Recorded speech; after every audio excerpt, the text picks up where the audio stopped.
வணக்கம் மக்களே, அனைவருக்கும் வணக்கம். எல்லாருமே கேள்விப்பட்டிருப்பீங்க, குரூப் 4 தேர்வில் தேர்ச்சி அடைஞ்சது 2ஆம் இடத்தை பிடித்த நபர் ஒரு பேட்டி கொடுத்துருக்காங்க. எல்லாருமே என்ன கேள்விப்பட்டிருப்பீங்க அப்படின்னா, கோச்சிங் சென்டரை நம்பி நான் படிக்கலை, எந்த கோச்சிங் சென்டருக்கும் நான் போகவே இல்லை, நான் வீட்டில் இருந்து புக்ஸை வாங்கி அரசு கொடுத்த புக்ஸை வாங்கி தான் படித்தேன் அப்படின்ட்டு நிறைய பேர் சொல்லிகிட்டு இருக்காங்க. இதுதாங்க உண்மை. நான் அன்றைக்கே நான் சொன்னேன், குரூப் 4ல் கொஷின் டஃப்பாக இருக்கிறப்பவே சொன்ன நிறைய கோச்சிங் சென்டர்கள் போர்க்கொடியை தூக்க ஆரம்பிச்சிட்டாங்க, எங்களுக்கு தேர்வை ரத்து பண்ணுங்க அப்படின்றப்பவே நானே உங்கள்கிட்ட சொன்ன நிறைய சேனல் நம்ம வீடியோஸ் எல்லாமே நீங்கள் எடுத்து பார்த்தீங்கன்னா தெரியும். ஸோ கோச்சிங் சென்டரால் பார்த்தீங்கன்னா இந்த டைம் ரிசல்ட்டு கொடுக்க முடியல. அப்படி போட்டிருந்தாலும் அது ஃபேக்காக தான் இருக்குமே தவிர எந்த அளவுக்கு உண்மைன்றெல்லாம் கிடையாது. ஸோ குரூப் 4 தேர்வை பொறுத்தவரைக்கும் நீங்கள் இனி கோச்சிங் சென்டரை நம்பி போகவே வேண்டாம். அந்த கோச்சிங் சென்டர் வழங்கக்கூடிய புத்தகத்தை நம்பி நீங்கள் போனீங்க அப்படின்னா அந்த கேள்விகள் அடுத்தடுத்த தேர்வுகளை இடம்பெறாது. அப்படி இடம்பெற்றாலும் அதுக்கு ஆன்சரை உங்களால் தவறாக தான் கொடுக்க முடியுமே தவிர சரியான ஆன்சரை கொடுக்க முடியாது. ஸோ அதனால் பார்த்தீங்க அப்படின்னா இனி வரும் காலங்களில் கோச்சிங் சென்டரை தவிர்த்துட்டு நீங்களே புக்ஸ் எல்லாமே ரெடி பண்ணி நீங்களே படிக்க ஆரம்பிங்க. அரசு புத்தகத்தை வாங்கி படிங்க, அதுதான் உங்களுக்கு பெஸ்ட்டு. ஸோ ஆல்ரெடி குரூப் 4ல் பார்த்தீங்கன்னா 167 மார்க் எடுத்து குரூப் 4 தேர்வில் 2ஆம் இடம் பிடித்த மாணவி அவர்கள் பார்த்தீங்கன்னா பேட்டி கொடுத்துருப்பாங்க. அது எல்லாத்தையும் நீங்கள் பார்த்துருப்பீங்க.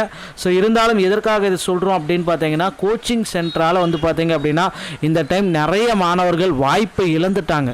ஸோ இது எதுக்காக அப்படின்னா, இந்த மாதிரி கோச்சிங் சென்டரை நம்பி நீங்கள் போக வேண்டான்றதுக்காக தான்.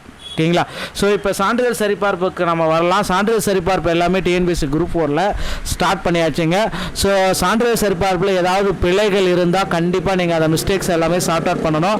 ஸ்பெல்லிங் மிஸ்டேக் முக்கியமானது. ஓகேங்களா? எல்லா சான்றிதழ்களுமே ஒரே மாதிரி ஸ்பெல்லிங் இருக்கிற மாதிரி செக் பண்ணிக்கோங்க.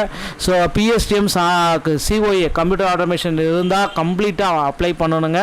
ஸோ பிஎஸ்டிஎம் நீங்கள் வைக்கிறீங்க அப்படின்னா கண்டிப்பாக 1ஆவதுலேருந்து 12ஆவது வரைக்கும் எந்தெந்த ஸ்கூலில் படித்தாலும் சரி, அந்த ஸ்கூலுடைய ஹெட்மாஸ்டருடைய அத்தாரிட்டி யாரோ அவங்க சைன் பண்ணியிருக்கணும். அந்த ஸ்கூல் பெயர் மாற்றப்பட்டிருந்தாலும் அதுக்கு ஒரு அட்டாச்மெண்ட் அங்கேயே ஃபார்ம் கொடுப்பாங்க. அதையும் ஃபில் பண்ணி பெயர் மாற்றப்பட்டிருக்கு, நடுநிலை பள்ளி உயர்நிலையாக பள்ளியாக மாற்றிருக்கோம், அந்த மாதிரி பள்ளிகள் அந்த கிரேடாக மாறி இருக்குது அப்படின்னாலும் அதையும் நீங்கள் மென்ஷன் பண்ணணும். ஓகேங்களா?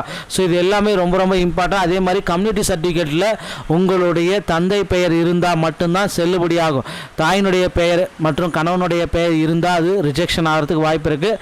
ஸோ ஒருவேளை தாயினுடைய பெயர் இருக்குது அப்படின்னா அதற்கு நீங்கள் என்ன டாக்குமெண்ட் ப்ரூஃபோ அதை விஏஓ இல்லைன்னா தாசில்தார்கிட்ட சைன் வாங்கி நீங்கள் அதை ரெடியாக வச்சுக்கணும். ஸோ அதர் மேஜர் டவுட் என்ன அப்படின்னு பார்த்தீங்க அப்படின்னா, இப்போ சான்றிதழ் சரிபார்ப்பை பொறுத்த வரைக்கும் உங்களுடைய ஓடிஐ மூலமாக தான் நீங்கள் பண்ண முடியுங்க. ஸோ இந்த நிரந்தர பதிவு இருக்குது பார்த்தீங்களா, இந்த நிரந்தர பதிவு விவரங்கள் மூலமாக மட்டும்தான் உங்களுடைய டாக்குமெண்ட்ஸ் எல்லாமே அப்ளை பண்ண முடியும். அதனால் இந்த நிரந்தர பதிவில் போயிட்டு உங்களுடைய டாக்குமெண்ட்ஸ் எல்லாமே நீங்கள் கரெக்டாக அப்லோட் பண்ணி வச்சுக்கோங்க. ஸோ இப்போ எல்லா மக்களுமே இப்போ டாக்குமெண்ட் அப்லோட் பண்ண ஆரம்பிச்சிட்டாங்க. முதற்கட்டமாக சிவி லிஸ்ட் பார்த்தீங்கன்னா ஜூனியர் அசிஸ்டன்ட் விஏஓ கூட்டிருக்காங்க. அடுத்தடுத்த சிவி லிஸ்ட் எல்லாமே விரைவில் பப்ளிஷ் ஆகும், கவலையை விடுங்க.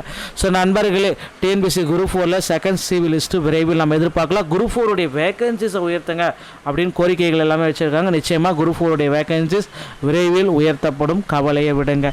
டிஎன்பிஎஸ்சி சம்பந்தமான செய்திகள் அனைத்தையும் நீங்கள் உடனுக்குடன் பெற நீங்கள் நம்முடைய சேனலோட இணைந்திருங்கள். மீண்டும் ஒரு நல்ல தகவலோடு நான் உங்களை சந்திக்கிறேன். நன்றி, வணக்கம், தேங்க்யூ.